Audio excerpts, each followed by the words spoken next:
This is Fans on the Run, a podcast made by, for, and about Beatles fans. And now, here's your host, Alexanian. Alright, hello. Welcome back to Fans on the Run. I'm Ethan Alexanian. Don't know why I keep repeating that. You just heard that in the little intro. You know what? I'm excited for the chat today, so I'm gonna skip the stupid little spiel I do and just get right into it. You know, we have a very groovy guest for you today. She's a co-host of a fellow Beatle podcast called BC The Beatles. Please welcome Allison Boron. Allison, welcome to Fans on the Run. Thanks, Ethan. Happy to be here. Excited. How are you today? Today I'm all right. You know, it's another day in paradise. In quarantine here in LA. So. Oh, nice. Yeah, it's great. 2021, everyone. It's. I still have high hopes. I think it'll get better. It could get better. I hope it gets better. I'm trying to think positively because I'd like to leave my general area a little bit this year. Yeah. General area. Well, you know, like travel. Oh yes. A bit. Yeah, I'd like to go more than 5 kilometers outside of my house. Yeah, that's a general hope I've got. Yeah. Again, the bar is also set very, very low right now. It is. So if we just keep that bar collectively very low, hopefully we can be a bit more happy with what happens. Yeah, I think a lot of us, have readjusted our expectations. I know I have. I thought last year I did make it to Liverpool, thank God, before the world kind of shut down. And, I spent Christmas in Italy because, like, the one thing I love to do is travel. So that was good. But the rest of the year was as it was for everybody else. Yeah. Well, it's weird how, situations can change your bar for life. I'm not good at phrasing things, as anyone who's listened to the show can tell you. I'm trying to what's the way to put it? After it was like 4 months in complete lockdown, and there was that brief period in time where people were starting to life was kind of beginning again, and now we're back in full-on lockdown here in Ontario, and life is not happy. Yeah, it keeps vacillating, back and forth. I think that's the hardest part, but hopefully, here in the U.S., hopefully things will get better very soon. Yeah. Well, there's that vaccine. Yeah, true. And apparently Ontario's almost run out of it already. Oh, no. Well, I'm sure they'll get more. Yeah. Again, great on pacing, guys. But anyways, let's talk about something more uplifting. The Beatles. Let's talk about the Beatles. Yeah. Let's do it. I was about to say something, I always pull this, explain to the folks at home who the Beatles are card, but I was told by a host of another show that it was annoying when I did that. So I'm not going to do that.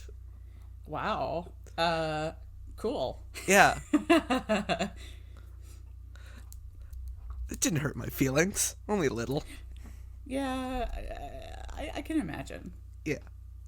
It probably is annoying, so at least they're being truthful. Yeah, sure. You could see it that way. Yeah. So, let's go back to the beginning. How did you first discover the Beatles?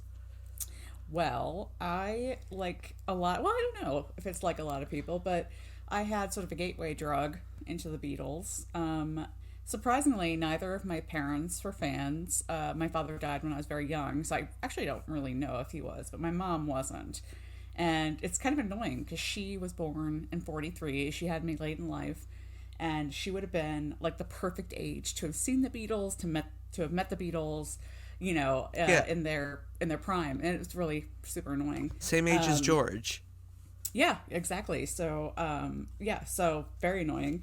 And so I came by the Beatles via like oldies radio, and I got into the Monkees first in 1997 when they replayed their show on Nick at Night. I was super duper into the Monkees, and at that point I had this notion in my head that I couldn't like both the Beatles and the Monkees. It had to be one or the other.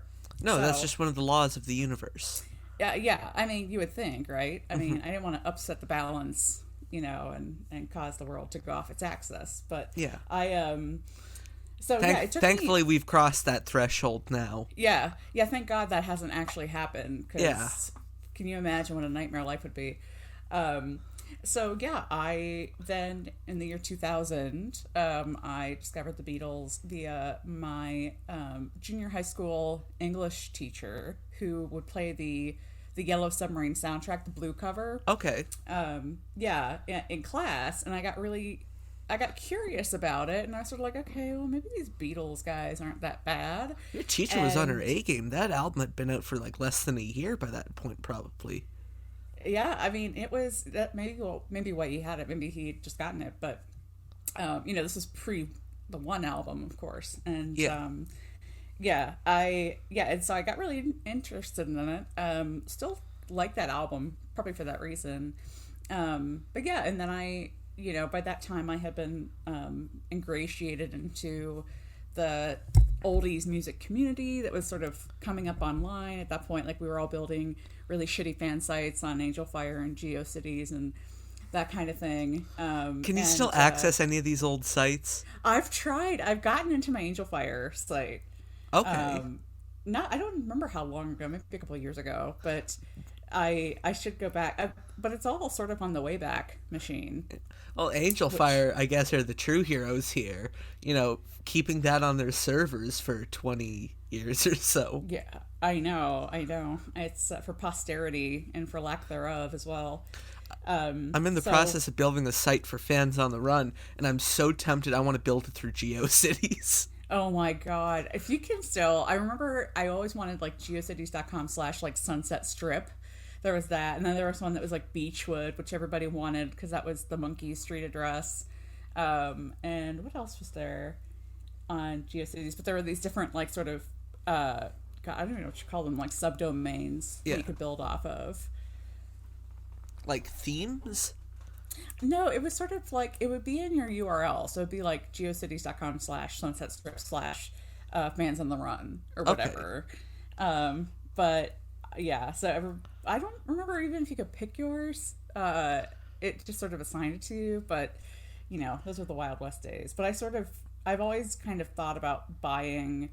Well, I recently got access. I bought back my old domain that I had for years, which was flaming-pi.net. There's nothing there. Okay. Now. But I had it. I bought it in 2001 and had it for years, and then I let it expire, but I recently got it back. So I'm sort of like, ooh, should I build a really crappy Beatles fan site on it, for old time's sake? You have to. I know, I really want to. When I have time, and I suppose now this is the most time I'll ever have in my life. Maybe I should do it now. You have to, and I offer any shitty graphic design service to make this happen. Well, your graphic design service isn't shitty, so if you can turn me onto a shitty graphic designer. No, the shitty graphic designer will just be in a mustache. In disguise. Like an alter ego. Yes. Got it. Yeah. So anyway, roundabout to say, once I discovered the Beatles, I got sort of into the Beatles online community and met a bunch of friends who I'm still friends with today. And, and that was kind of it. That was a big part of it was, meeting a lot of my own age fans online, sharing music, talking about it. Because, of course, this was before YouTube, this might have been around the dawn of Napster, and I definitely would download a lot on Napster and Limewire. What about Kazaa? Hell yeah, I love Kazaa. We need some Kazaa representation up in here. Yeah, Kazaa was Napster was kind of lasted a very short time, and then Kazaa I think was my main pirating platform. Remember, kids, we don't condone piracy. No, well, you don't even need to do it anymore. It's not fun because No. you got Spotify. it's not even worth it to pirate. Because pretty much everything, or there's like, you could get whatever you want on like Reddit or fan swaps or, Yes. Whatever. But yeah, the old days, that was pretty fun, I must say.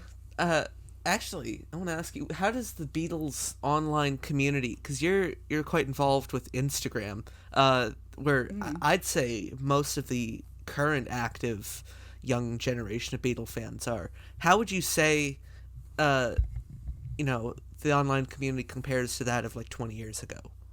Oh my gosh. Well, keep in mind I'm 20 years older, so I'm not, I don't know, I'm not in probably the most, I'm active, but I think there's a generation under me that's way more creative with the platform, and I think it's amazing.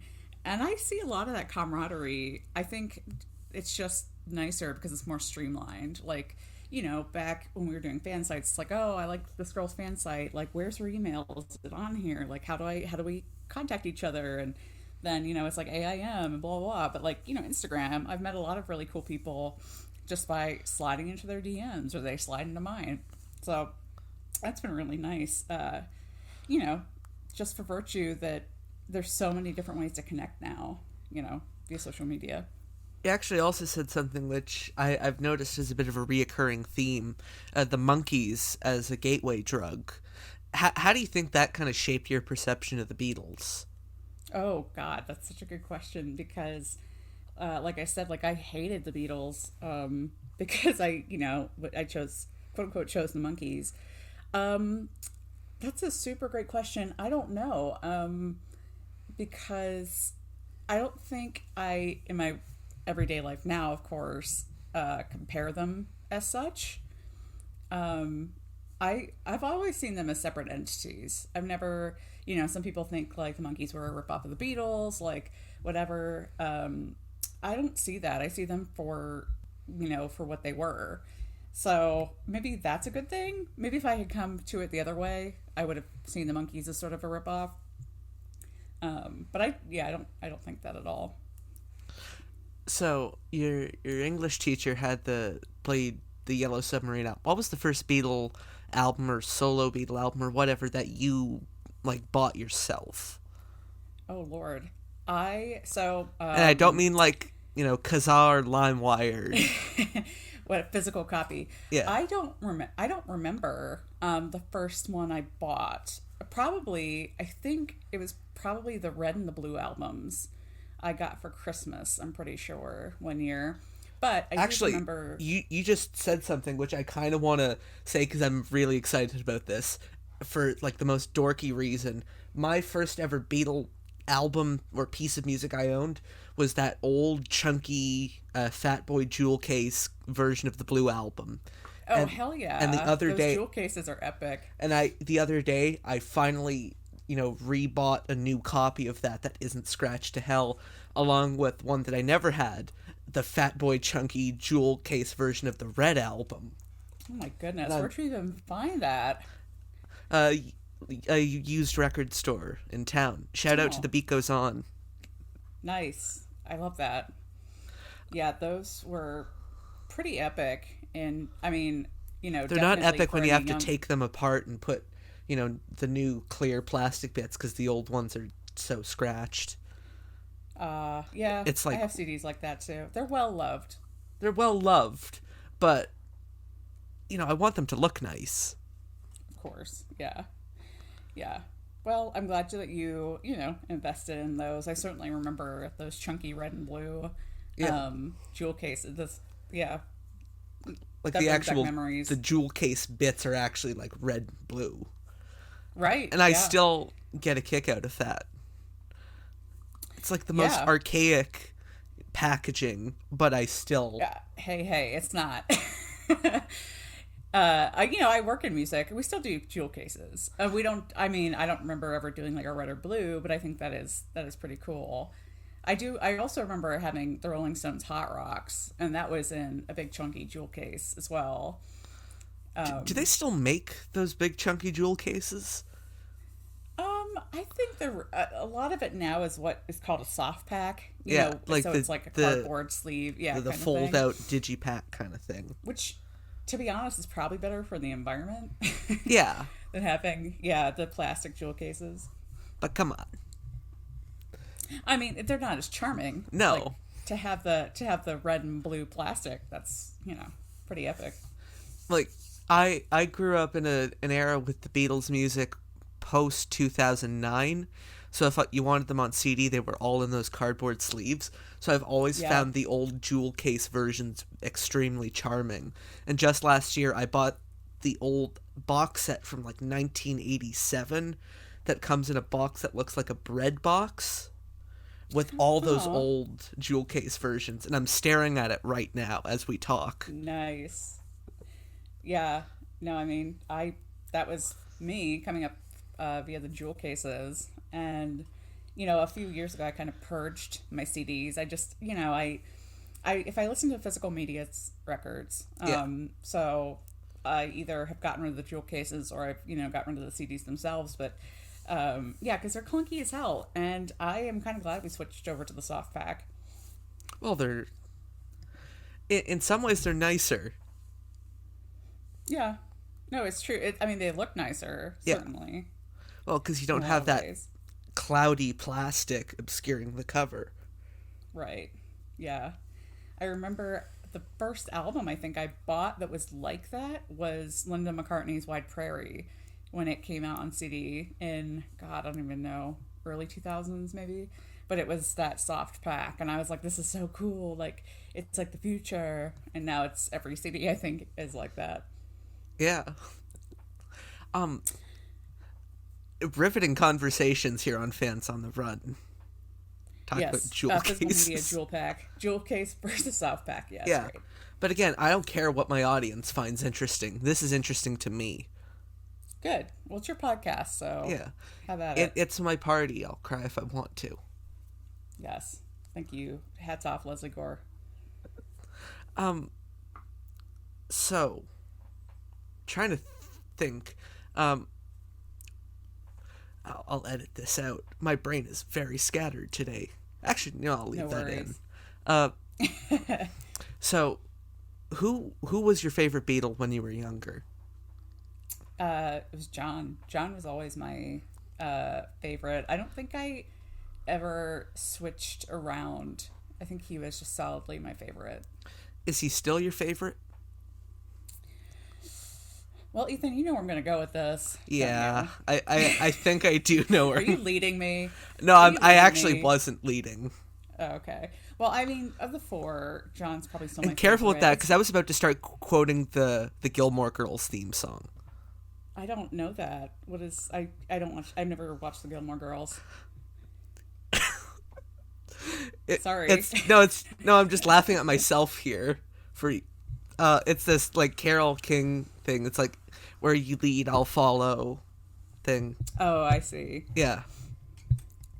Well, it kind of is that. I mean, so, for people who are unfamiliar, who don't listen to Because the Beatles, my podcast. Which you should. You should, absolutely. But I diverge down this road anytime I can.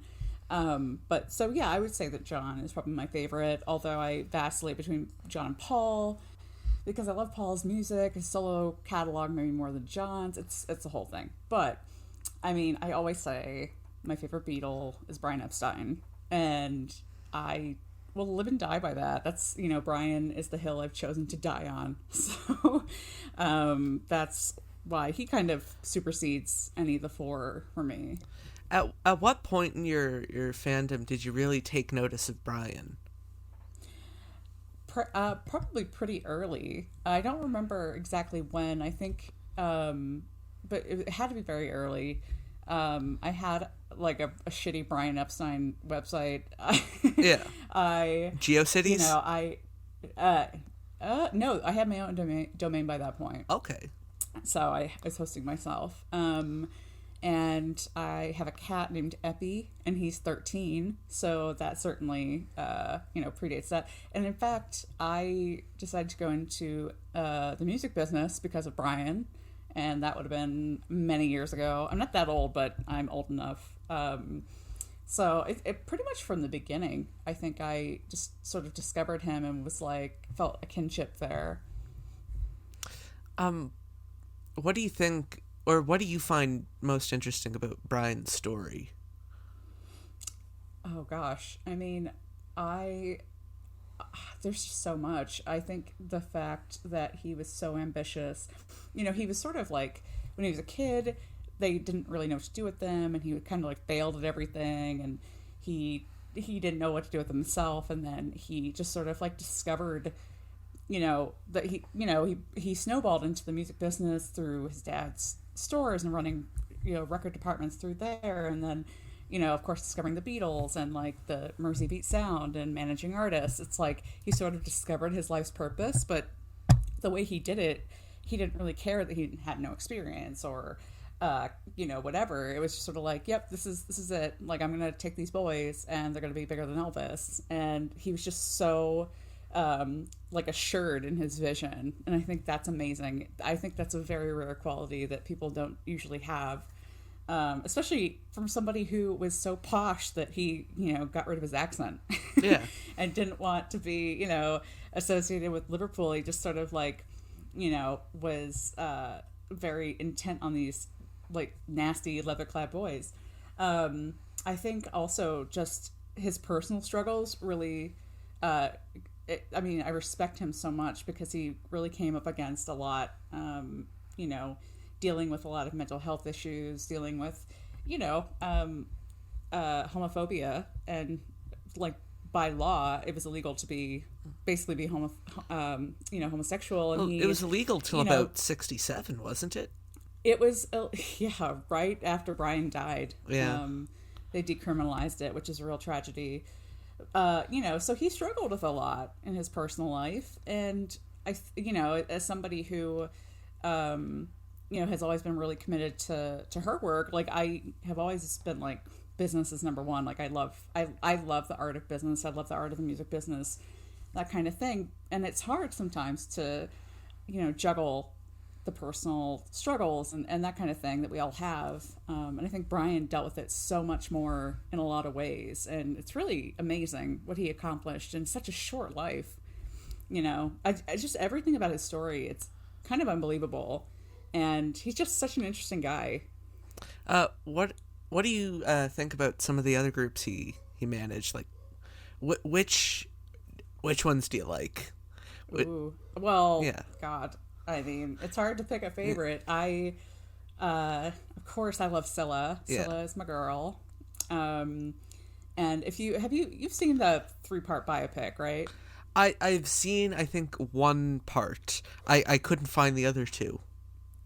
Oh, well, in the States, they're streaming on a platform called Acorn. It's like a British TV.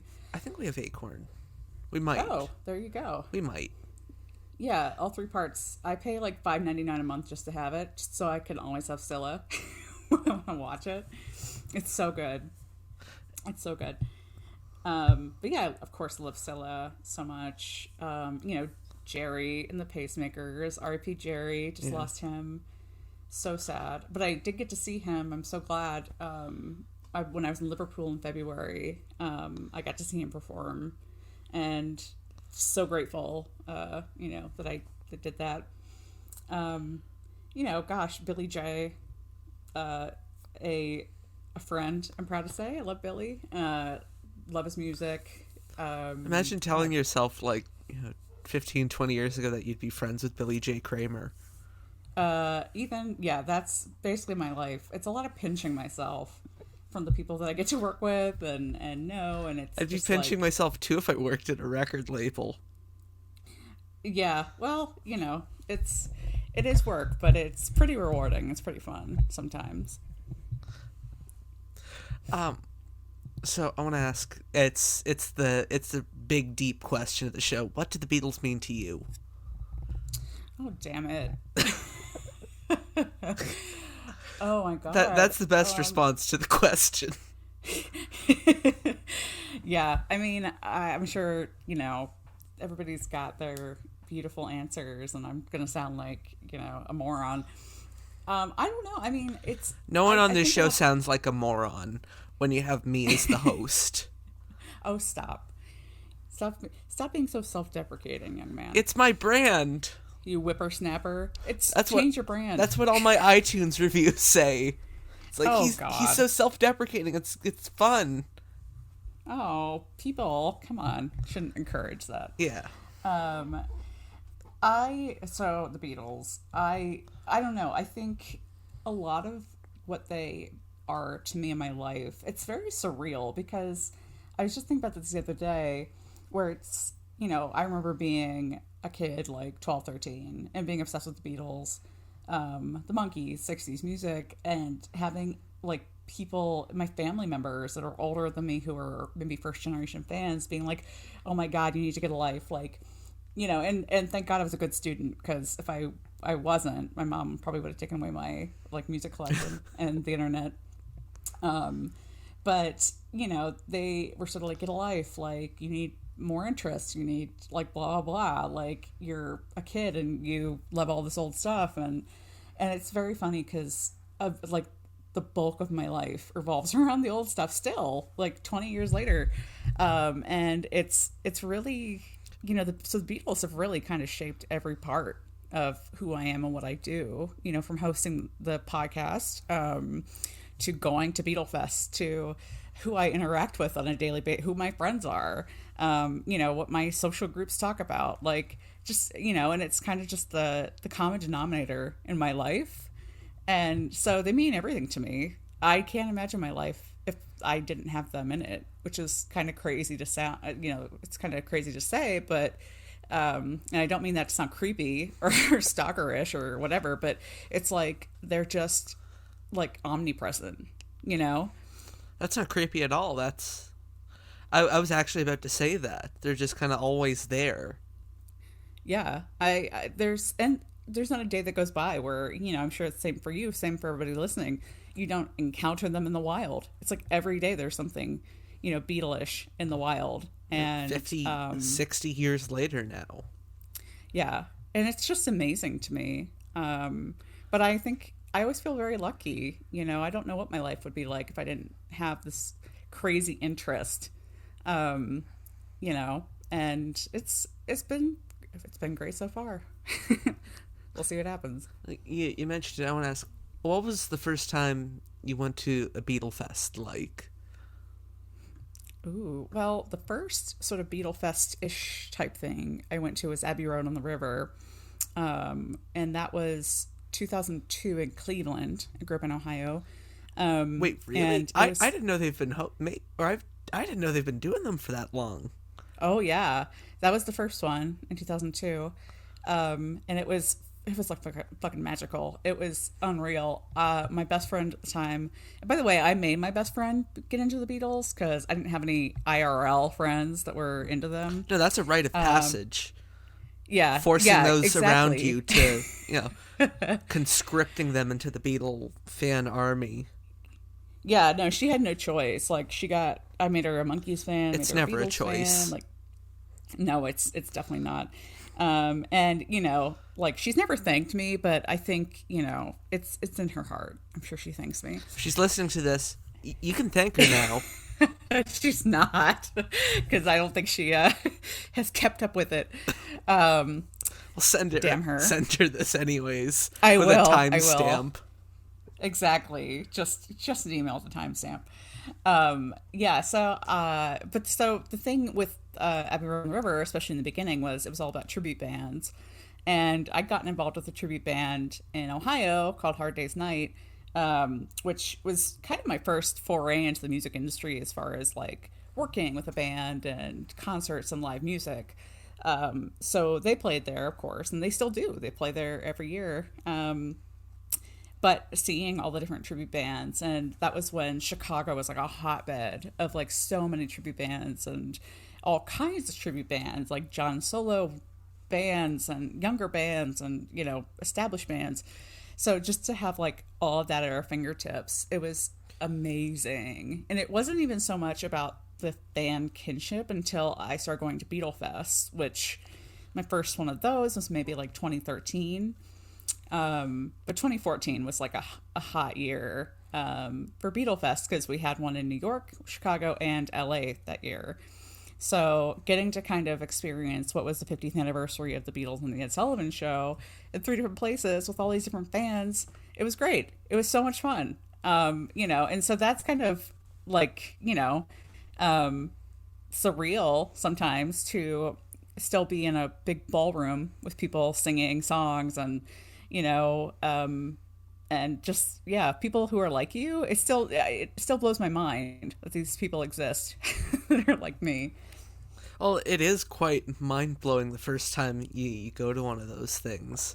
It's like, there's more of us? Right?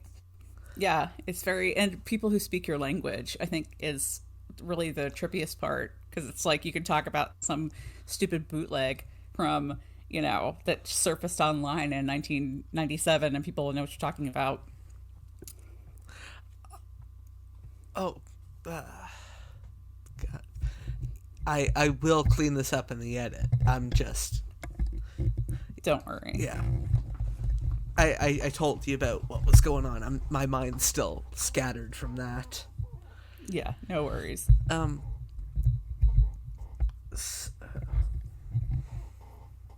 So, why do you think the Beatles still matter to, or why do you think they still matter now? Well, I think, kind of like how, they're omnipresent in my life. I think they're omnipresent in everybody's lives. I think they've touched every part of culture, certainly music, fashion, movies, anything. So it's sort of like you can't ignore something that was that influential in every part of life, if that makes sense. Yeah. And that's without being like a Beatles fan. Like you can just exist and the Beatles impact your life in some way, whether you know it or not. And I think that's so unique. I don't think you could say that about anything else ever in history. And I mean, that's quite a feat, so I think they'll always matter. So how did you also, I mentioned this in the intro and, we've kind of alluded to it. How did you get involved with the Beatle podcasting scene? Well, do you want my honest answer? Sure. Well, okay, so my co-host Erica and I met online, as you do. She had a blog called And We Love Them, about the Beatles and the fan community, and then I was running a magazine called Rebeat at the time. And so she came to write for Rebeat, and we started like obsessively talking about the Beatles. We really clicked. And then, I was living in New York. She was living in New York. So we met up and hung out. And then, a few years go by, we started going to fests. We both started being on panels, moderating panels, really getting involved with like the expert scene, that kind of thing. And it sort of just organically evolved out of that because, to be honest, we really saw a part of the demographic, like the fan community wasn't being represented very well by podcasts or by the quote unquote experts, which is, second, third generation fans, like the younger fans, women, our voices. There's a few of us, and there's more and more coming up, which is wonderful. When we started Because the Beatles, there were none. I'm pretty sure. Maybe Kit, maybe Jude, doing some podcasting stuff or whatever, but we really wanted to represent female younger fans who have a different perspective. We don't make bones about like where we stand politically. We are very open about our lives and the Beatles stuff, but we also are sort of we know our stuff. Like we're both I don't know, historians. I don't want to like make us sound amazing, but we really just we felt like it was really important to kind of start the podcast and give a voice to those other Beatles fans like us who might not have a podcast that they can certainly relate to. You touched on something which I kind of want to elaborate on. Mm-hmm. it's always it's a tough question, so I'm trying to find the way to phrase it. How prevalent do you think sexism is in the modern Beatles community at large? Wow. I don't. It really depends on what corners of the internet you go to or who you talk to, whether it's in person or on a Facebook group or whatever. I think no matter what, there will always be a degree of sexism. Coming at it from a woman's point of view, there are always going to be men who assume that you don't know X, Y, and Z about the Beatles just because you're a woman, and they expect us to just think they're super cute and fun and like, oh my God, Paul is just so sexy, like blah, blah, blah. Like, it's unfathomable that, like, a woman would know this about the Beatles. Yeah. And approach it as we do, where, like Erica and I will have the nerdiest conversations ever, and we, diverge down really stupid paths on our show because we get into the nitty-gritty so much about just like little things about the Beatles. And it's the kind of stuff that if another podcast hosted by men, if they did it, it would be like, oh, that's so thought-provoking, amazing. But we've had reviews on our Apple profile or whatever saying that we sound like Valley Girls, like I sound like a Valley Girl, and that we chatter too much and using very like sort of coded sexist words to describe our podcast. And it's irksome, but it's like, of course, it kind of comes with the territory. There's always going to be that. So I think as long as you don't let it bother you, it's and it does sort of bother me still, I'm not gonna lie, but I don't know, being a woman, you sort of learn to live with it a little bit, and fortunately I don't see us coming up against it in the larger Beatles community, the people we interact with, on a regular basis. But there are flashes of it, and sometimes it's sort of subtle. Maybe people don't even realize they're doing it, but I don't know. It's something that you have to take with a grain of salt. Do you think it's gotten better or even worse since you've been a part of the Beatle community, or at least to your experience?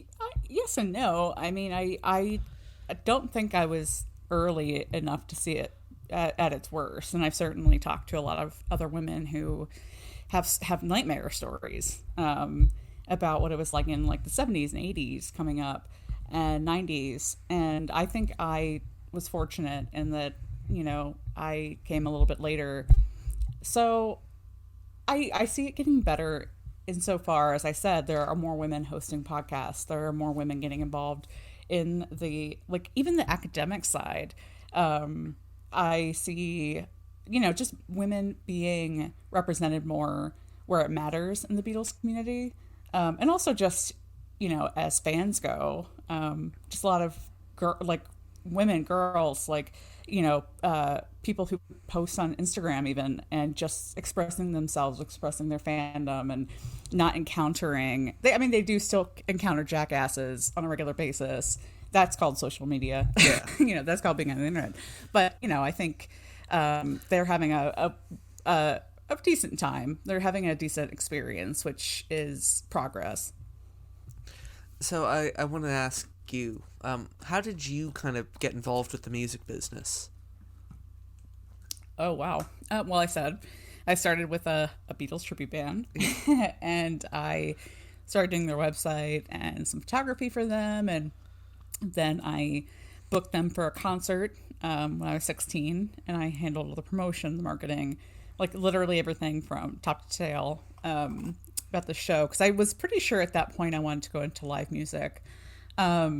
So then I went to college, and I have a degree in what is called sport, art, and entertainment management. And I'm sure your listeners are falling asleep right now, because I come from a very academic music business background. But after I graduated, I moved to New York City, got my master's in music business from NYU. Completely useless. Kids, if you're listening, don't get that master's. It's obsolete the moment you graduate, because the music business changes so much. What would you recommend the kids get in place of that? Experience. Yeah, experience. I think the the kids, quote unquote, I would recommend a degree in maybe like marketing communications, like if you want to work in the studio, audio engineering, like that kind of thing. But like, don't go for a fucking music business degree. It's so, temporary, the stuff you learn. Yeah. Anyway, that's my soapbox talk on that. But, while I was going to school, I, worked in music publishing. I worked at record labels. I worked at live music, of course. I worked pretty much everywhere, in every sector of the music business, trying to figure out where I wanted to be. And just eventually, wound up moving to LA, working a lot of freelance for labels, for artists, for events, like anything over time, did a lot of gigging. And now I work, at my dream job, which is I work for Rhino Records here in LA, the label that I wanted to work for since I was 11, and I discovered the Monkees. I was like, I want to work for Rhino. So, ta-da! Well, talk about, asking yourself or imagine telling yourself like 20 years ago, like I've seen pictures of you with Monkees. Yeah. Oh yeah. I mean, I was just thinking about this the other day. Actually, it's funny.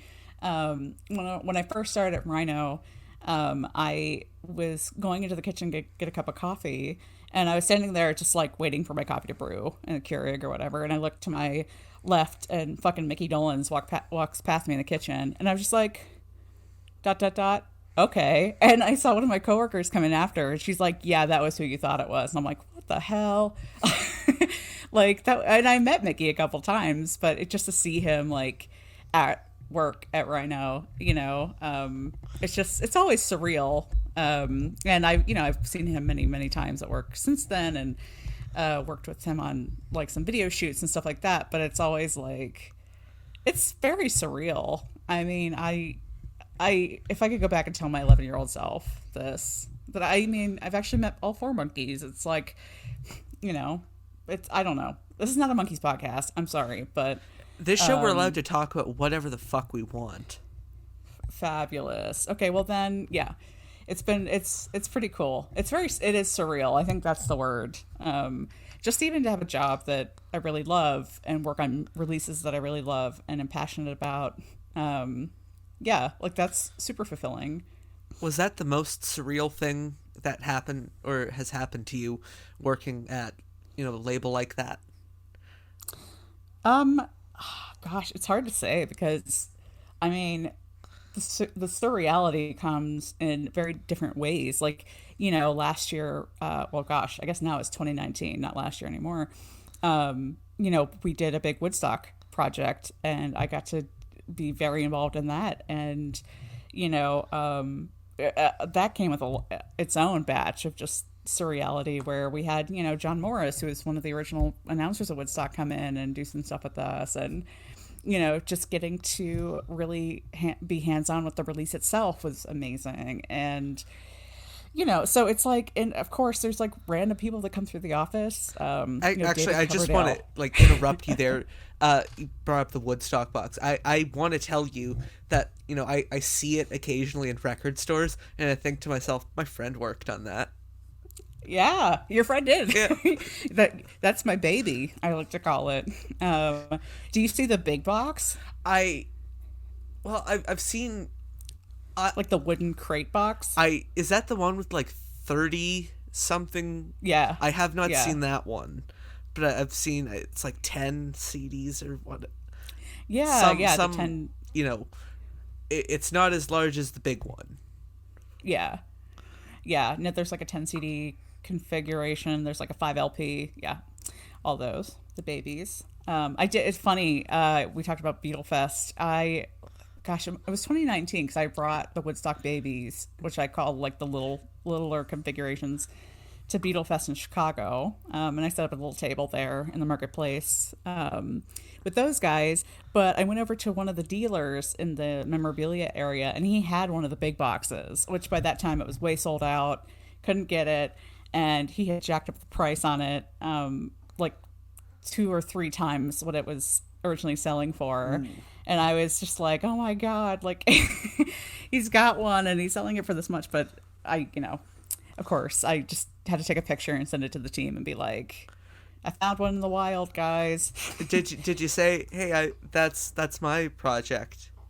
I did. I was sort of like, what number do you have? Because they were all numbered. I was just curious, So I had to like inspect it and make sure it looked good. The Beetlefest you actually mentioned, that was my very first fest. And I actually remember seeing in the corner or like in the dealer room a table that's like Woodstock. Yeah. Wait, did you come to my table? I might have. I don't remember that. I spent most of my time in the dealer room on day one, and that day is very hazy in my memory. Yeah, I mean, there's so much to take in at Beetlefest. It's hard to sort of, even on the everything. Sunday, you're still like, whoa. Oh yeah, I mean, Sunday I'm usually super hungover and I can't remember anything anyway. So that's my Sunday at Beetlefest. See, my Beetlefest experience is going to change dramatically now that I kind of know how these work. Because Sunday for me is going to get a lot more strategic.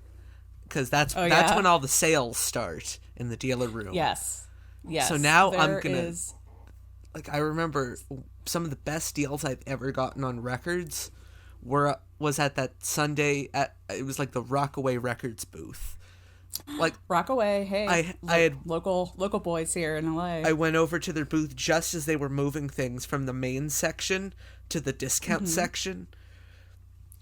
So I ended up getting like a UK mono Sgt. Pepper for $15. Holy shit, that's a great deal. And a British pressing of a Kinks album for $5. Oh my goodness. Yeah, you cleaned up. They probably didn't want to schlep it back to LA. And I feel so cheap now that I had spent all my money. They had this green vinyl export copy of Abbey Road that was $15, and I tried to get them to go down to $20 because I didn't have 30 on me. And they laughed at me. They literally laughed at me. That's funny. Yeah. I mean, you gotta try though, right? Yeah. You gotta shoot your shot. I mean, I would have bought it if I had 30 on me. Yeah. Oh well. Yeah, there's a great dealer. I don't know if they were at Chicago the last fest you're talking about. But they sell teen mags, and I'm a big teen mag collector from the 60s, and they always slash the prices Sunday. So I'm always there with my spreadsheet on my phone, what do I need? What do I not have? And they always have these crazy rare, really quirky magazines. I think that a couple of years ago I got one that was just about the twist. Really? And that's such a fun one. Yeah. And it has great photos of the Peppermint Lounge in New York and all this random stuff. But I don't remember if they were there. Well, that makes me want to ask the most important question I've ever asked. Have you met Chubby Checker?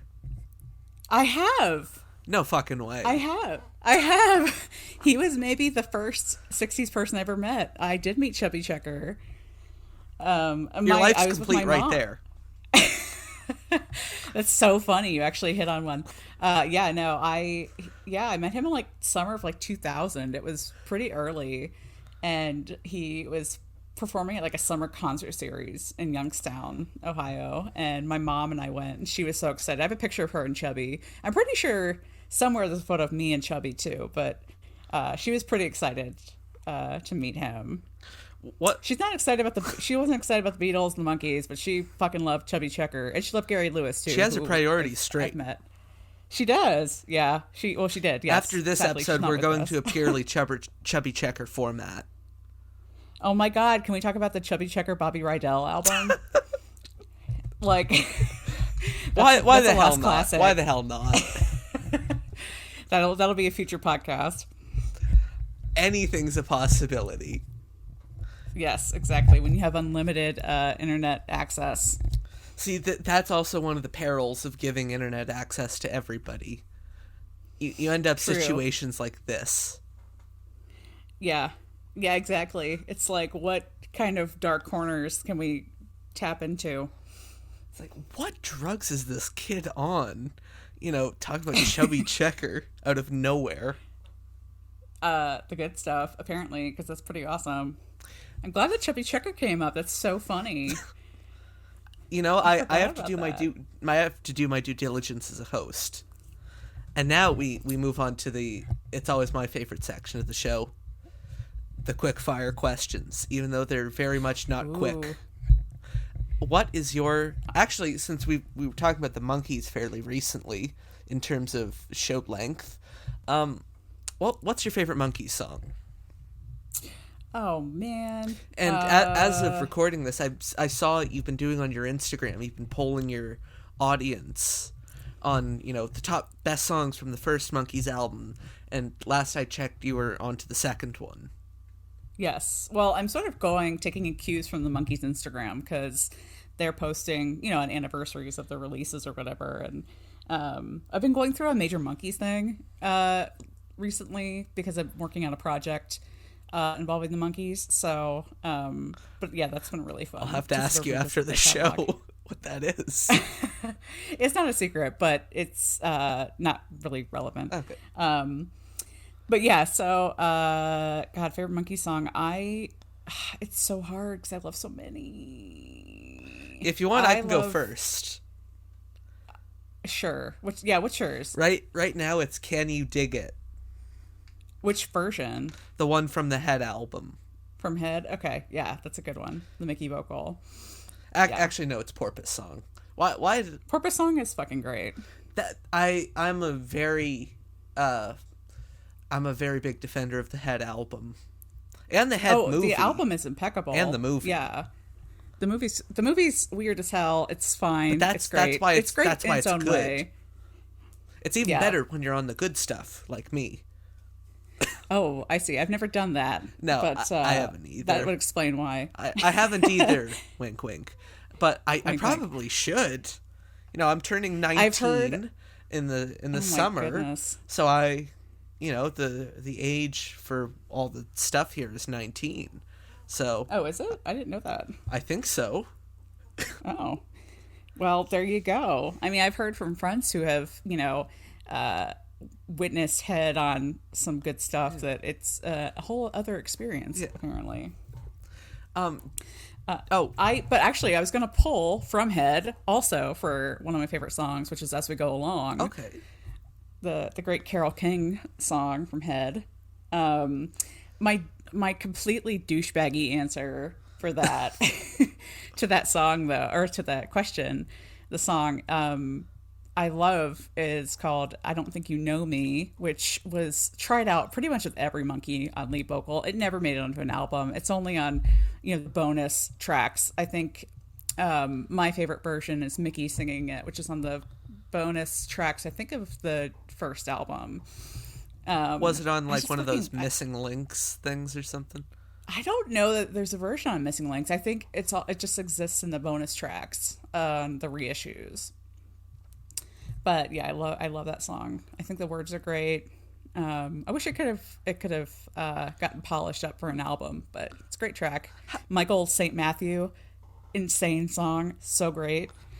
How is that a douchebaggy answer? That's a good answer. Because it's like it's so deep. It's like a rare bonus track on the reissues only. It's good songs are good answers. songs. Yeah. No, and there's a lot to love on the Missing Links albums. I'm glad you mentioned those. People would call me fucking douchebaggy, when I say what my favorite Beatles song is right now, and it's all too much. It's like, oh, you're just saying that because it's a fucking deep cut. Oh, please. I don't know that. Do you think that deep cuts exist for the Beatles? I don't know. No, not really. Yeah. Well, I think right? the only album that really has, deep cuts is actually probably Yellow Submarine. Oh, well, yeah, the white cover, maybe. Yeah. What's the original soundtrack? Yeah. And really, the only stuff that counts as more deep cuts with the Beatles is if you kind of go into the anthology, BBC, mostly bootleg territory. Right. Yeah. Yeah, I don't know that how deep you can get with the deep Beatles deep tracks. I brought this up. I was listening to the SiriusXM Beatles channel, and oh, great. They were doing a top 75 early Beatles songs countdown, and I burst into fucking laughter when I heard that. I love the channel, but come on, that's almost comically, over-exaggerated at that point. And they had Susanna Hoffs doing the list. Oh, well, that's nice. I like her. But yeah, I don't know. That seems like a lot. I had to do the math. It's like, are there even 75 early Beatles songs? That's very funny. It's very funny. It's like, oh no, they had to leave out about 12 songs. Yeah, it's like the bottom of the barrel. It's like the Ringo cuts. I would almost be more interested to hear what the bottom ranking ones of the early catalog are. Yeah, probably the covers. Some of the covers. I don't even know. I would listen to that.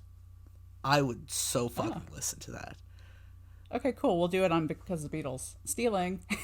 I would be very happy for you to steal that, because I would listen to that. Sweet. Well, that's great. This has been market research. You'd have to bring me on as a guest to do this. Well, yeah, of course, because you have inspired us. We need to have you on anyway. Sure. Of course. Self-promotion here. Yeah. Yes. Trying to weasel my way into every podcast. That's how you do it. This is a subtle segue. What is your favorite Beatles song? I have a pre-prepared answer for this, as you should. But I love Andrew Bird Can Sing from Revolver, which is my favorite Beatles album. Which version, though? Since you asked me that with... Whatever. Just, let's just go with, like, good old mono. The run-of-the-mill version. Yeah. You can't beat that guitar part. No, the double track guitar part is where George is playing, both parts at once. So good. I was just listening to it today, in fact, and I just was reminded again, like, so good. And the harmonies when it comes in off the bridge. When I think of that song, for some reason, I always think of the Beatles cartoon, because they use that as the intro song for, like, the... Oh, really? The I didn't know season. that. That's, for some reason, that always comes to mind. That's so funny. That's a weird one to use for a Beatles cartoon. Yeah. And it was, they had these cartoon drawings of the Beatles, like, fading into real pictures, and it's a weird intro. Interesting. Yeah, no, that's... I don't know if I would have picked that song for that, but all right. Weird flex, but okay. Flip side to that question, what is your least favorite Beatles song? Okay, well, there's a few. I like how you hesitated there. It sounded like you were about to say I hate, and it's like, okay, good, she has one. Oh yeah. I think you're lying if you say you don't have one. Then a lot of my guests have been lying. And I assume so. You have to have one that just, like, grinds your gears, or you can't fucking stand to hear anymore. Yeah. And that's okay. That's life. I'm trying to think if hate qualifies. I really do not care for Yesterday. I really think it's just so overplayed, so overdone. If I never hear it again, it's like the most boring part of a Paul concert. Besides My out. Valentine. Oh, yeah, no, that's definitely a bathroom break. That's literally what I called it on another show. It's like, that's the bathroom break. You can go to the concession stand song. Yeah, exactly. That's me going to get another margarita, another, like, $22 margarita song. What is your favorite Beatle album?